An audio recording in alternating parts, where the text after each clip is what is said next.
Il est important d'utiliser le web et les différentes plateformes disponibles pour se faire connaître ainsi que promouvoir son entreprise. Cependant, il faut également ne pas mettre tous ses œufs dans le même panier, d'où l'importance d'être antifragile. Les médias sociaux en affaires est votre rendez-vous hebdomadaire pour en connaître davantage sur les différents réseaux sociaux et les plateformes de création de contenu dans un contexte d'affaires. Chaque semaine, je, Amélie Delebel, répondrai à une question thématique qui vous permettra d'appliquer concrètement ces conseils pour votre entreprise. C'est parti! Bonjour et bienvenue sur les médias sociaux en affaires, épisode 111. Et aujourd'hui, je réponds à la question « Comment et pourquoi devenir antifragile ?»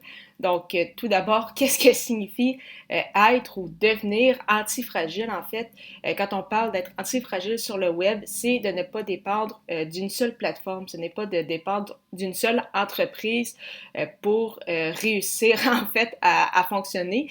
Donc, si, par exemple, je vous dis que demain matin, Meta ferme, il y a peut-être peu de chances que ça arrive, mais tout de même, c'est important de se poser la question à savoir si jamais vous ne pouviez plus utiliser Facebook, vous ne pouviez plus utiliser Messenger ou Instagram, qu'est-ce qui adviendrait de votre entreprise? Est-ce que vous feriez faillite? Est-ce que ce serait très difficile pour vous de vous en remettre? Est-ce que vous avez quand même d'autres plateformes que vous utilisez, d'autres outils qui vous permettraient quand même de continuer de fonctionner. Donc, c'est quand même des questions importantes à se poser et j'ai pris l'exemple de Meta, mais ça pourrait être la même chose avec LinkedIn, avec TikTok ou avec toute autre plateforme. Donc, oui, je parle au niveau, bien sûr, promotionnel, mais si par exemple, vous mettez 100% de votre énergie sur une boutique sur Instagram, peut-être que ce serait intéressant de penser à avoir un site web, peut-être qu'être sur Shopify, ça pourrait être une option également. Donc oui, au niveau promotionnel, pour faire votre publicité et autres, mais également tout ce qui est en lien avec les outils que vous utilisez dans votre vie de tous les jours. Et bien évidemment, de penser de ne plus être en fait antifragile ou le moins possible. Ça ne veut pas nécessairement dire d'être paranoïaque et d'avoir 4-5 outils juste au cas où qu'il arrive quelque chose avec l'un d'entre eux. En fait, c'est vraiment de garder en tête justement d'avoir peut-être des pions à différents endroits et de vous dire qu'il existe d'autres solutions à garder en tête si jamais il arrivait quelque chose, justement, voir s'il y a d'autres possibilités, que ce soit au niveau des outils de communication, que ce soit au niveau de vos outils internes, que ce soit au niveau de la promotion avec votre CRM.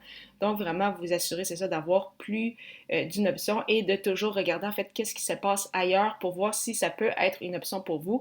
Et plusieurs de ces outils sont gratuits. Certains vont être gratuits, d'autres vont avoir peut-être des essais gratuits. Donc, ça vous permet justement d'essayer, de tester, voir si ça peut être une option intéressante pour vous.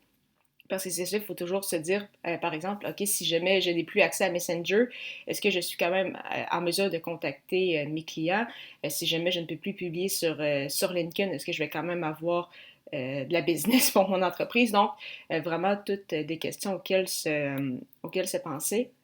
penser en fait. Et être antifragile, c'est également une possibilité, c'est une façon, en fait, pourquoi créer du contenu, c'est aussi important, c'est justement aussi pour être antifragile. Donc oui, quand on parle de création de contenu, on peut parler des publications sur les réseaux sociaux, on peut parler d'articles de blog, on peut parler de vidéos sur YouTube ou autres. Mais c'est là où le podcast, encore une fois, devient super intéressant parce que le podcast ne dépend pas d'algorithmes. Des gens qui s'abonnent à votre podcast sur les différentes plateformes d'écoute, que ce soit Spotify, Apple Podcast ou autres, 100% des gens qui sont abonnés vont recevoir une notification comme quoi que vous avez publié un nouvel épisode et par la suite, ces gens-là peuvent rentrer en contact avec vous selon, encore une fois, l'outil que vous avez déterminé, que ce soit par le biais d'une adresse courriel, que ce soit via votre site web, que ce soit avec Calendly. Donc, c'est sûr que le podcast devient super intéressant à ce niveau-là. Oui, comme n'importe quoi, le podcast n'est pas parfait. C'est sûr qu'on va faire encore une fois de la promotion sur nos réseaux sociaux pour faire connaître davantage notre podcast.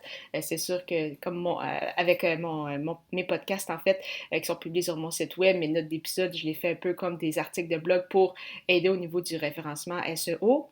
Mais vraiment, c'est juste des outils pour bonifier le tout davantage, mais faire connaître de plus, mais de base, un podcast, c'est ça, 100% des gens qui s'abonnent à votre podcast vont recevoir une notification à chaque fois que vous publiez du contenu, ce qui est, on s'entend très très loin de la portée organique qu'on a actuellement sur les plateformes de réseaux sociaux.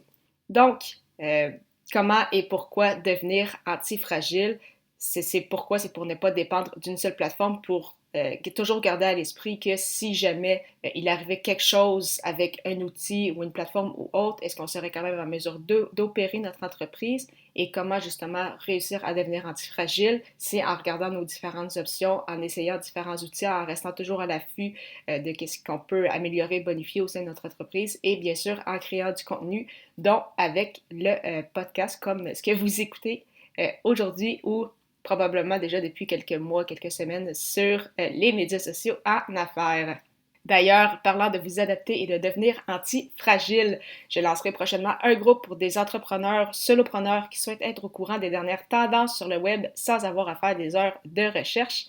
En effet, je les ferai pour vous et vous livrerez ce contenu mensuellement sous forme de présentation pour ainsi vous aider à non seulement gagner du temps, mais également connaître les bonnes pratiques sur les réseaux sociaux ainsi qu'avec votre création de contenu, en plus de vous proposer des outils comme il a été mentionné aujourd'hui. Je répondrai également à toutes vos questions lors de ces séances. Si vous êtes intéressé, simplement à me contacter par courriel au amélie-delobel31 31 en chiffres @hotmail.ca. L'adresse sera dans les notes d'épisode. Simplement avoir comme sujet de courriel libérer temps. Lors de la prochaine émission, je répondrai à la question pourquoi réutiliser notre contenu. Au plaisir!